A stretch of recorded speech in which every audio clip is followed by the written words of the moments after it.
Hi there.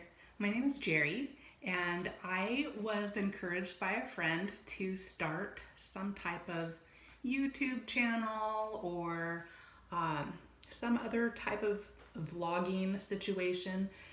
And it's something that I've done a little bit of in the past because I've made videos for my businesses and I've made videos to encourage other people during COVID. So she usually encourages me in another direction, which is writing, which I do enjoy doing. But she was encouraging me to do something to do with the beauty industry since I spent most of my adult life entrenched in the beauty industry, or something geared toward encouraging other people, which I appreciate because I do love to encourage other people. It brings me a lot of joy.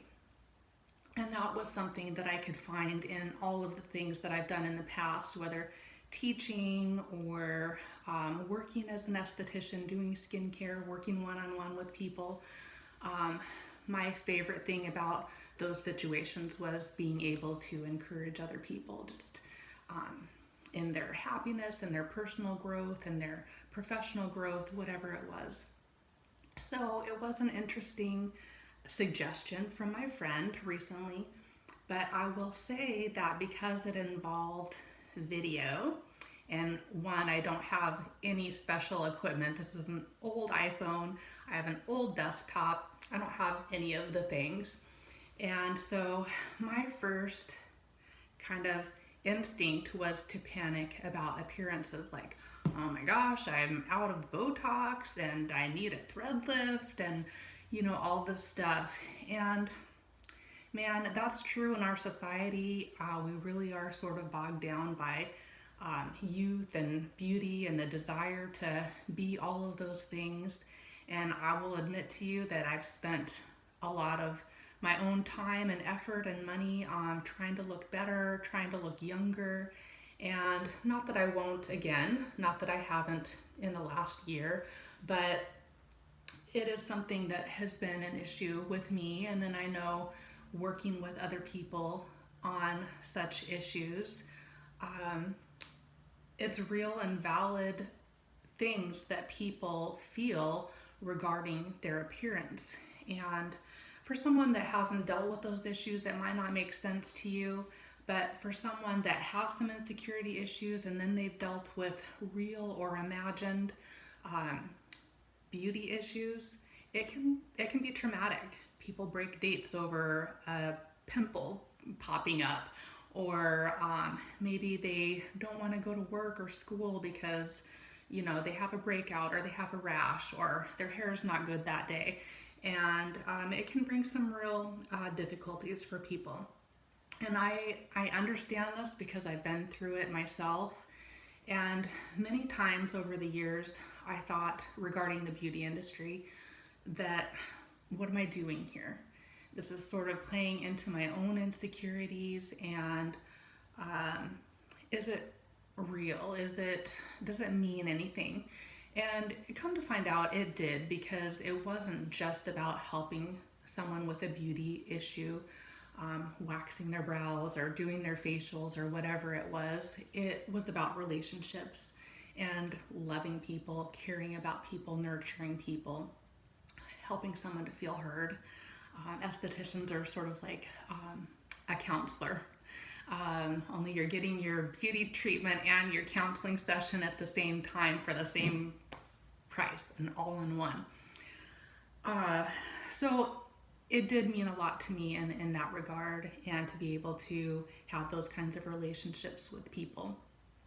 But it did play on me, like, what is this? What is the meaning of this? Should I be doing something else with my life? And what I found out is that I can have other avenues of my life crossing over. I can talk with people about my faith. I can talk with people about their faith, or things going on in their lives and their relationships and their careers. And so that was a pretty cool thing, as it ends up. The insecurities are still there. Like I told you, I just went through this whole thing like, oh my gosh, I can't get on a video because, my neck is sagging and my eyes are puffy, and I haven't had Botox in a while, and I need some filler. My hair is not done yet. That's not getting done till Monday. I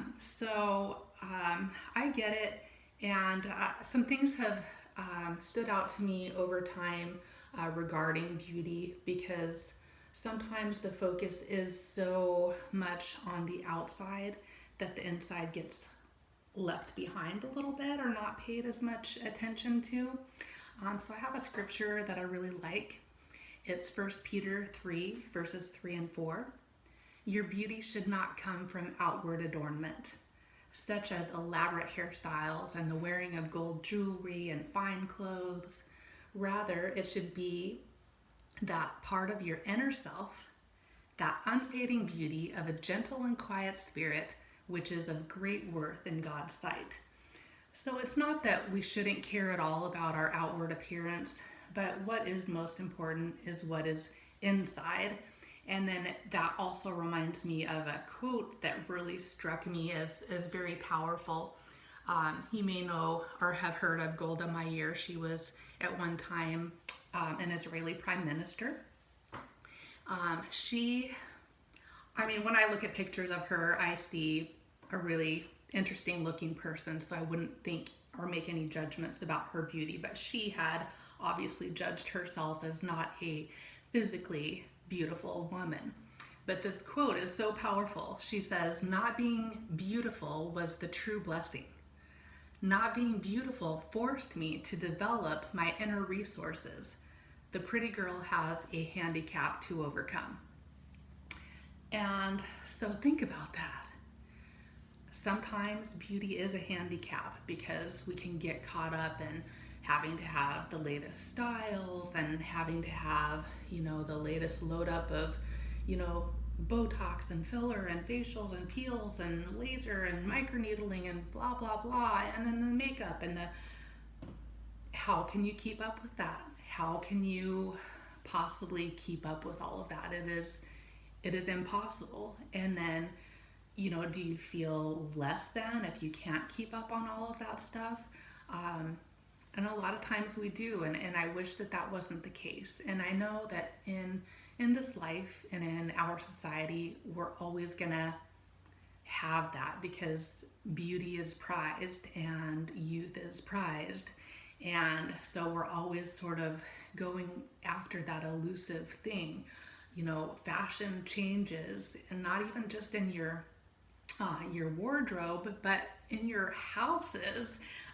Like, who can keep up with all of this stuff? Nobody has the kind of money where you can just endlessly keep up with all these changes in fashion and style and makeup and youthfulness and blah, blah, blah. So wouldn't it be nice if we can just stop and reflect and choose to do the best we can without worrying that we're keeping up with the Joneses of the beauty industry or the style fashion industries, but worry about what we're reading, when we're worshiping or praising God, or how we're doing with our friendships and our relationships, and what we're giving and doing for others.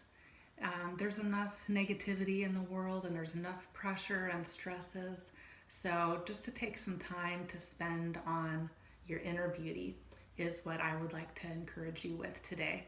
Thanks so much for listening. This is a new thing for me, and I appreciate you being here and watching.